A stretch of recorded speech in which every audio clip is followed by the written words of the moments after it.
لا ما عاد يرعبني ظلم يهددني لا شيء أخسره لا لا مهما يطول الدرب فالحق معه.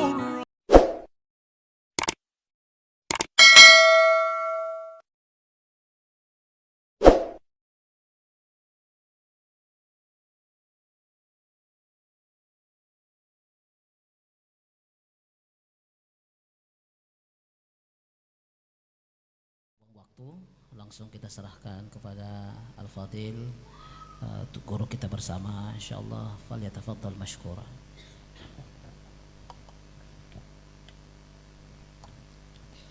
Assalamualaikum warahmatullahi wabarakatuh.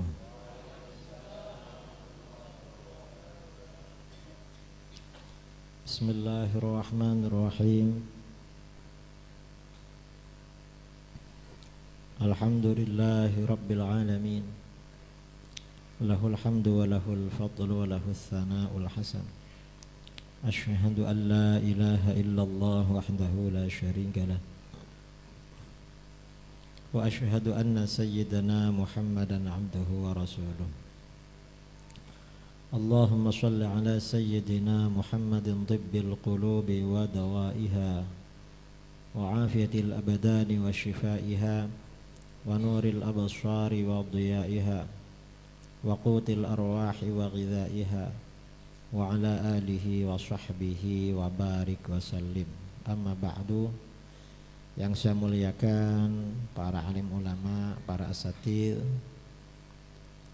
nakhussu bidzikri mudir Pondok Pesantren Darul Adib Al-Ustaz Buya Abdul Razak Khalifah, juga para asatidz yang lain, Tengku Fahmi Karimuddin, pengasuh Pondok Pesantren Fahmus Salam Al-Aziziyah, juga Ustaz Rahmat Baikuni, dan ustadz-ustadz yang lain yang tidak bisa saya sebutkan namanya satu persatu tanpa mengurangi ihtiram penghormatan saya kepada beliau. Dan bapak-bapak, ibu-ibu, para wali santri, juga para santri putra maupun putri yang saya banggakan dan saya cintai. Alhamdulillah, bersyukur kepada Allah Subhanahu wa taala. Pertama, saya bisa bersilaturahmi di Pondok Pesantren Darul Adib ini, berkumpul dengan saudara-saudaraku di sini. Mudah-mudahan perkumpulan ini menjadi pertanda besok kita akan berkumpul di akhirat bersama baginda Rasulullah Shallallahu Alaihi Wasallam. Yang kedua, saya kalau masuk ke pondok itu senang. Mengapa? Karena saya juga alumni pondok. Saya ada di pondok itu lama. Karenanya senang ada di pondok. Dan orang belajar di pondok ini pahalanya besar sekali, apalagi belajar Al-Quran. Dalam hadis riwayat Ibnu Majah dari Abu Dzar Al-Ghifari radhiyallahu an, kata para ulama hadis hasan. Rasulullah Shallallahu Alaihi Wasallam bersabda, "Ya Abu Dzar, wahai Abu Dzar, la antaghduwa fata'allama ayatan min kitabillah khairun laka min an tusalliya mi'ata rak'ah." Seandainya kamu berangkat pagi-pagi lalu kamu belajar satu ayat Al-Quran, belajar satu ayat Al-Quran saja, itu pahalanya lebih besar bagi kamu daripada kamu sholat sunnah 100 rakaat. Belajar satu ayat pahalanya lebih besar daripada sholat sunnah 100 rakaat. Kalau 2 ayat lebih 200, kalau 3 ayat lebih 300. 100 rakaat. Sekarang ini orang sholat sunnah 100 rakaat Hampir gak ada. Ada yang kalau malam-malam sholat sunnah 100. Ada. Gak ada. Sekarang ini zaman diskon, zaman korting. Sholat taraweh dari dulu sejak masanya Khulafaur Rasyidin 23, sekarang ini dipaksa didiskon jadi 11. Dan cari dalil lagi untuk mendiskon 11. Yang lebih 11 disalah-salahkan. Ini sekarang. Padahal kalau dulu 100, 200 itu biasa kalau ulama-ulama dulu, apalagi cuma 23. Kemudian ini belajar Al-Quran. Jadi beruntung kalian ada di sini, karena setiap belajar satu ayat pahalanya lebih dari 100. Alhamdulillah. Kemudian ayat itu, hadis itu melanjutkan wala antal dua fata'allama baban min abwabil ilmi umila bihi aw lam yu'mal. Dan seandainya kamu berangkat pagi-pagi, lalu kamu belajar satu bab ilmu agama, apakah bab bersuci, bab wudu, bab mandi, bab haid, bab najis, bab rukunnya sholat, syaratnya sholat, yang membatalkan sholat, sunnahnya sholat, satu bab. Baik ilmu itu diamalkan atau tidak diamalkan. Ilmu yang diamalkan itu ilmu fikih. Ilmu yang tidak diamalkan itu ilmu akidah, karena untuk keyakinan. Nah, orang yang berangkat pagi-pagi lalu belajar satu bab ilmu agama, khairun laka min antusalliya al-faraqah, itu lebih baik bagi kamu daripada kamu sholat sunnah 1000 rakaat. Jadi kalau Al-Quran itu 100 lebih, kalau ilmu agama kitab kuning itu 1000 lebih. Dan sebelum ke 1000 ya ke 100 dulu belajar Al-Quran. Nanti setelah Al-Qurannya selesai, jangan berhenti, jangan pulang. Mengapa? Karena kamu masih dapat 100. Setelah itu masih ada level lebih tinggi dapat 1000, yaitu belajar ilmu agama, belajar fikih, belajar tauhid, belajar tasawuf, kemudian belajar ilmu hadis, ilmu usul fikih, dan ilmu-ilmu yang lain. Nah, zaman akhir seperti sekarang ini, orang belajar ilmu agama semakin langka. Kok semakin langka? Di sini kan ini berapa ratus ini? 300. Bandingkan dengan sekolah dasar, SMP, SMK, SMA sekitar sini, lebih banyak mana muridnya? Kalah. Lebih banyak sekolah umum. Kita di sini nih banyak, tapi di luar yang nggak masuk seperti ini lebih banyak lagi. Karenanya anak-anak pondok ini di akhir zaman termasuk ghuraba. Rasulullah SAW bersabda, bada al-islamu ghariban wa sayaudu ghariban kama bada. Islam itu awal mula datang dalam keadaan terasing, sedikit, pengikutnya sedikit, dan nanti sedikit lagi, sedikit lagi. Fatuba lil ghuraba, maka beruntung orang-orang yang asing atau yang sedikit. Para sahabat bertanya, wa mal ghuraba ya Rasulullah, siapa ghuraba, orang yang sedikit? Dalam riwayat Al-Baihaqi, Rasulullah SAW bersabda, alladzina yuslihun hina yufsidun nas, mereka yang melakukan perbaikan, mereka yang membentuk generasi soleh ketika orang lain melakukan kerusakan. Siapa yang melakukan perbaikan? Yang disebut ghuraba, pondok pesantren, daya. Mengapa? Karena di pondok pesantren tidak hanya diajarkan ilmu, tetapi dilatih mengamalkan itu di pondok. Kalau di luar pondok pesantren itu yufsid, merusak. Mengapa merusak? Walaupun sekolah, kalau di sekolah-sekolah umum akhlak tidak dijaga, tapi kalau di pondok menjaga akhlak. Di sekolah-sekolah umum ibadah sholat 5 waktu tidak dijaga. Kalau di pondok ibadah dijaga. Ini namanya islah, membentuk generasi soleh. Kalau di pondok pergaulan dijaga, kalau di sekolah umum gak dijaga karena gak ada batas, rusak. Ini namanya ghuraba. Karenanya adik-adik yang belajar di pondok ini yang betah, yang rajin. Mengapa? Insya Allah kalau belajar di pondok ini betah, rajin, nanti setelah pulang menjadi orang sukses. Amin Allahumma amin. Dan jangan berpikir, jangan memikirkan usia. Ulama-ulama dulu itu belajarnya lama. Ada muridnya Imam Abu Hanifah, namanya Muhammad bin Ziyad Al-Lu'lu'i. Muhammad bin Ziyad itu mulai mondok umur 40 tahun. Sejak kecil gak belajar ilmu agama. Baru mondok, baru mengaji umur 40. Tapi selama mondok gak pernah tidur. Karena sudah tua, ini sudah tua, harus rajin. Gak pernah tidur, belajar terus, kecuali terpaksa. Mondoknya berapa tahun? Mondoknya 40 tahun. Jadi mondoknya mulai umur 40 selama 40 tahun. Setelah 40 tahun mondok lalu pulang, setelah itu menjadi buya selama 40 tahun.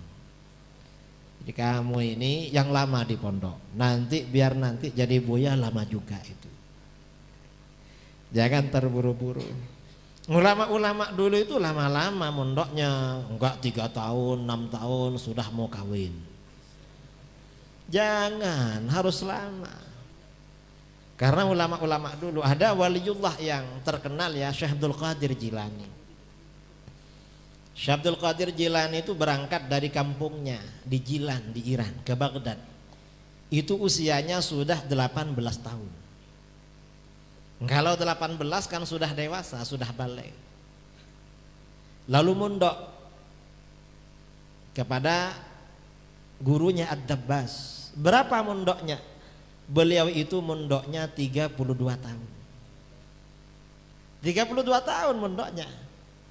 Dan beliau ini ibadahnya tiap malam sholat tahajud, kakinya sebelah diangkat biar tidak ngantuk karena dalam tahajudnya menghatamkan Al-Quran. Tahajudnya. Setelah berusia 50 tahun, mondok 32 tahun, baru menikah lalu menjadi buya.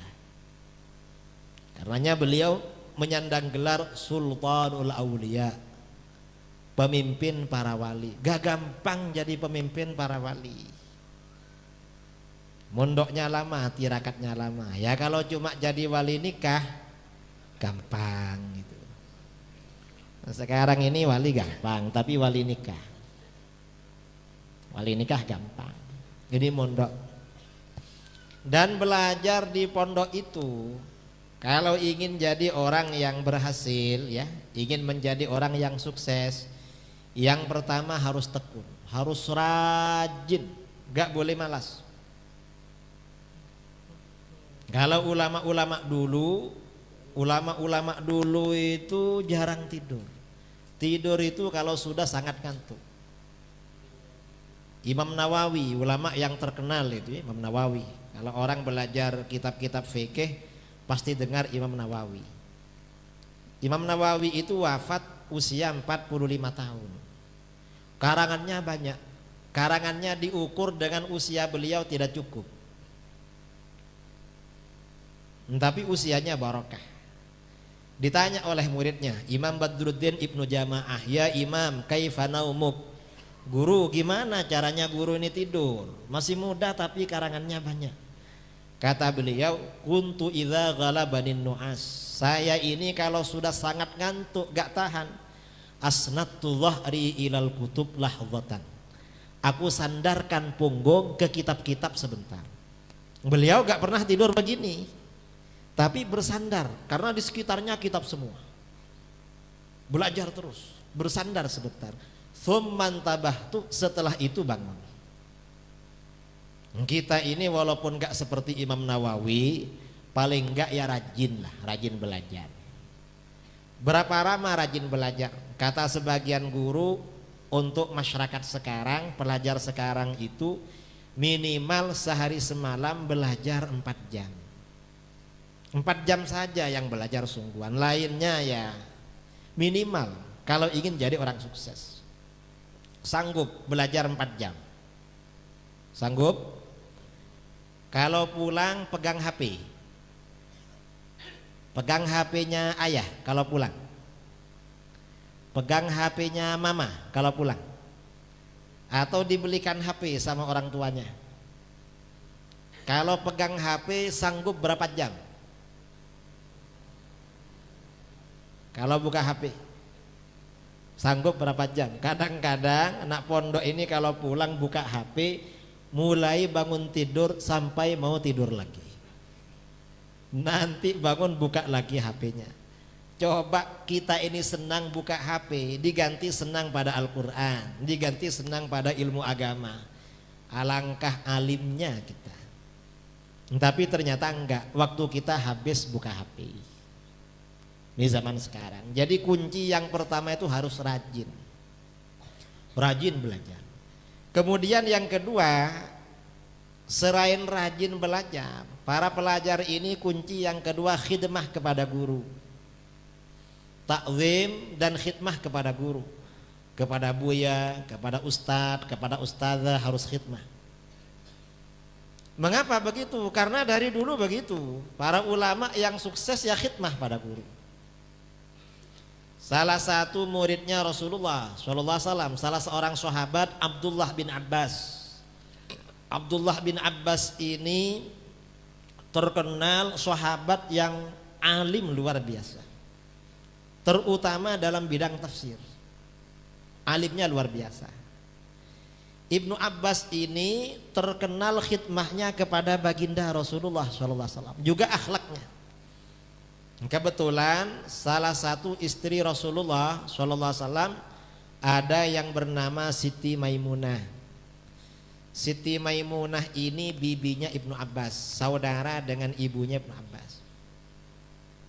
Karenanya Ibnu Abbas ini sering keluar masuk rumahnya Rasulullah, di rumah Siti Maimunah, karena bibinya. Sering keluar masuk, betah di sana, kadang bermalam. Kalau Rasulullah tidur di tempatnya Siti Maimunah, Ibnu Abbas ini sebelum Rasulullah bangun menyiapkan air wudhu, air bersuci, agar kalau Rasulullah bangun untuk sholat tahajud gak repot-repot cari air, dilayani. Suatu ketika Rasulullah bangun lalu sholat tahajud, Ibnu Abbas ini sholat tahajud di belakangnya, bermakmum. Karena berdua tidak terlalu belakang tapi mundur. Tiba-tiba oleh Rasulullah tangannya diambil, ditarik, diluruskan dengan Rasulullah. Sholatnya agar lurus karena cuma berdua. Setelah lurus lalu Rasulullah fokus khusyuk dalam sholatnya, Ibnu Abbas mundur lagi, tidak berani lurus. Selesai sholat Rasulullah bertanya, "Ya Ibnu Abbas, Ibnu Abbas, kamu ini saya luruskan, tapi kok mundur lagi, ada apa kamu ini? Sudah saya luruskan tapi mundur lagi." Apa jawaban Ibnu Abbas? Kata Ibnu Abbas, "Rasulullah, engkau ini oleh Allah dikaruniakan derajat yang luhur, derajatnya di depan kami. Karena engkau derajatnya di depan kami, ya kami gak pantas lurus dengan engkau, makanya mundur, karena kita di belakang engkau." Nah ini artinya apa? Ibnu Abbas ini mundur karena menjaga adab kepada gurunya, adabnya dijaga. Akhirnya apa? Rasulullah kagum dengan jawaban Ibnu Abbas. Karena kagum, Rasulullah SAW berdoa kepada Allah, "Zadakallahu ilman wa fahman." Semoga Allah menambah kamu ilmu dan kecerdasan. Ibnu Abbas ini didoakan alim dan cerdas. Orang itu kalau alim dan cerdas biasanya cepat belajar, cepat hafal. Kalau tidak cerdas biasanya lambat. Walaupun hafal, setelah setoran lupa lagi. Nah, untuk seperti ini perlu khidmah kepada guru. Insya Allah kalau adab dan khidmah kepada guru, insya Allah barakah. Ini Ibnu Abbas. Setelah Rasulullah wafat, Rasulullah SAW wafat, Ibnu Abbas ini berkata kepada kawannya, Rasulullah ini sudah wafat, ayo kamu bersama saya mendatangi rumah-rumah para sahabat yang senior, sahabat Rasulullah yang tua-tua. Kita belajar ilmu agama, menanyakan hadis-hadis Rasulullah SAW, karena kita masih anak-anak. Ternyata kawannya gak mau, kata kawannya, buat apa kita belajar? Ulama sekarang masih banyak, masih ada buya, ada tengku, ada ustadz, ada ini masih banyak, kita belum diperlukan. Ternyata kawannya gak mau diajak belajar. Ibnu Abbas ini tiap hari mendatangi rumah para sahabat senior. Dan ketika mendatangi rumah gurunya, para sahabat yang senior, beliau gak berani ketuk pintu. Mengapa? Karena tidak adab. Tapi bagaimana? Menunggu di depan pintu. Karenanya dari dulu santri kepada guru kalau ada perlu menunggu di depan. Tidak berani ketuk-ketuk pintu, apalagi WA, ya. Apalagi nelpon mentang-mentang punya nomornya. Gak berani. Kadang-kadang mungkin sahabat yang didatangi itu sedang ibadah atau istirahat. Begitu keluar, muridnya sudah tertidur menunggu.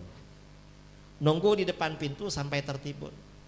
Sahabat yang senior bilang, loh kok tak bilang-bilang kalau datang ke sini? Kamu ini sepupunya Rasulullah, misanan Rasulullah, kenapa gak bilang-bilang?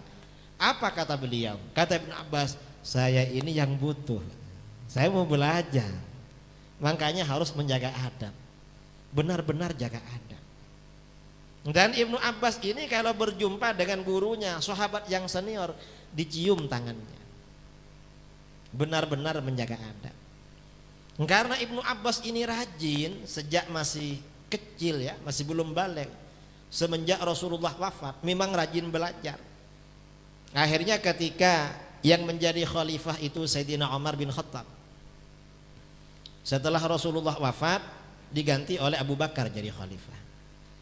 Abu Bakar menjadi khalifah 2 tahun 5 bulan. Setelah Abu Bakar wafat diganti Umar bin Khattab. Pada masa Sayyidina Umar ini punya penasehat para sahabat yang senior, seperti Sayyidina Utsman, Sayyidina Ali, Abdurrahman bin Auf, Talha bin Ubaidillah, Zubair bin Awam, sahabat-sahabat yang senior. Cuma ada satu yang masih remaja. Yang masih remaja baru balik cuma satu. Siapa? Abdullah bin Abbas. Yang lainnya senior. Suatu ketika karena setiap ada permusyawaratan, Abdullah bin Abbas ini ikut terus bersama sahabat senior. Para sahabat yang senior protes, ya Amirul Mukminin, kenapa kalau kita kumpulan anak muda ini dipanggil terus? Anak kita kan seusia dengan dia, kenapa gak ikut dipanggil? Kita semua kan punya anak-anak seusia dengan Ibnu Abbas, kenapa gak dipanggil pula? Kok cuma dia? Sayyidina Umar gak menjawab. Mengapa? Sayyidina Umar jawabannya bukan pakai kata-kata, tapi pakai fakta. Suatu ketika Sayyidina Umar mengundang para sahabat yang senior, Ibnu Abbas diundang juga. Sayyidina Umar bertanya, "Ma qaulukum, bagaimana pendapat kamu? Fi qaulillahi ta'ala, tentang firman Allah Ta'ala, idza jaa nasrullahi wal fath wa ra'aitan nas yadkhuluna fi dinillahi afwaja fasabbih bihamdi rabbika wastaghfir innahu kana tawwaba." Apa yang dimaksud dengan ayat itu? Akhirnya para sahabat yang senior itu jelas Amirul Mukminin. Itu pesan dari Allah kepada Rasulullah Muhammad, kalau pertolongan Allah, kemenangan sudah datang, kota Mekah ditaklukkan, lalu manusia orang-orang Arab berbondong-bondong masuk Islam, kamu yang rajin wiridan, yang rajin baca tasbih, memuji kepada Allah, memohon ampunan kepada Allah. Ya jelas itu maksudnya. Masa Amirul Mukminin kurang paham? Jawaban para sahabat. Setelah itu Sayyidina Umar bertanya kepada Ibnu Abbas, Ibnu Abbas, kalau menurut kamu ayat ini maksudnya apa? Ada pesan apa dalam ayat ini? Kata Ibnu Abbas, Amirul Mukminin, ayat surat ini ada pesan khusus Rasulullah akan wafat. Hadza na'yu Rasulillah sallallahu alaihi wasallam. Ayat ini pesan kalau Rasulullah sudah akan wafat. Seakan-akan ayat ini menyampaikan, Muhammad, kalau pertolongan, kemenangan dari Allah sudah datang, kota Mekah ditaklukkan dan orang-orang berbondong-bondong masuk Islam, maka kamu yang rajin bertasbih, kamu yang rajin memuji kepada Allah, yang rajin istighfar. Mengapa sebentar lagi kamu akan meninggal? Jadi ini isyarat Rasulullah akan wafat. Kata Ibn Abbas, karenanya tidak lama setelah surat ini turun Rasulullah wafat. Lalu apa kata Sayyidina Umar? Para sahabat senior kagum semua kepada Ibn Abbas. Kata Sayyidina Umar, ini karenanya anak ini sering saya panggil. Ini ilmunya luar biasa. Walaupun masih muda mengalahkan yang tua-tua. Mengapa beliau mengalahkan yang tua-tua? Ibnu Abbas ini selain rajin belajar kepada guru-gurunya, beliau juga takzim dan berbakti kepada guru-gurunya. Karenanya adik-adik di sini kalau ingin menjadi orang, ingin jadi orang sukses, ingin ya, orang sukses itu artinya apa? Adalah orang yang soleh. Orang yang soleh itu orang sukses. Mengapa sukses? Orang yang soleh itu sukses di dunia dan akhir.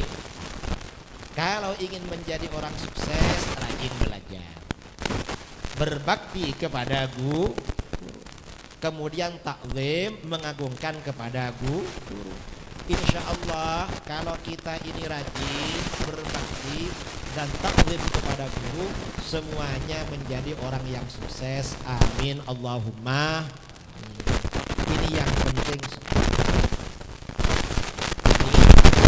Hal yang perlu disampaikan kepada. Kemudian juga selain berbakti, takzim kepada guru tentunya, karena ini sebagian besar masih punya orang tua, tentu harus berbakti pada kedua orang tua. Jadi kalau pulang mencium tangan orang tua, mau kemana minta izin kepada orang tua. Kalau kira-kira orang tua tidak waktunya dikirim di pondok, tidak apa-apa. Kalau sudah waktu, biar orang tuanya kerja atau tapi kalau sudah pulang, kalau orang tua gak punya uang untuk beli HP, jangan hutang ya, HP itu tanpa kita ini berbakti pada orang tua. Insya Allah kalau berbakti pada guru, berbakti kepada orang tua, insya Allah kita nanti menjadi orang yang sukses. Amin Allahumma. Ini yang perlu saya sampaikan kepada ini. Kalau ada yang mau ditanyakan ya terserah. Kalau ada sesi tanya saya tidak tahu.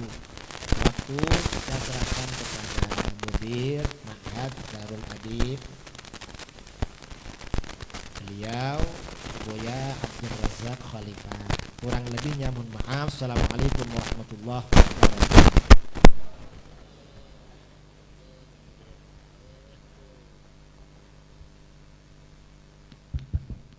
Terima kasih kita ucapkan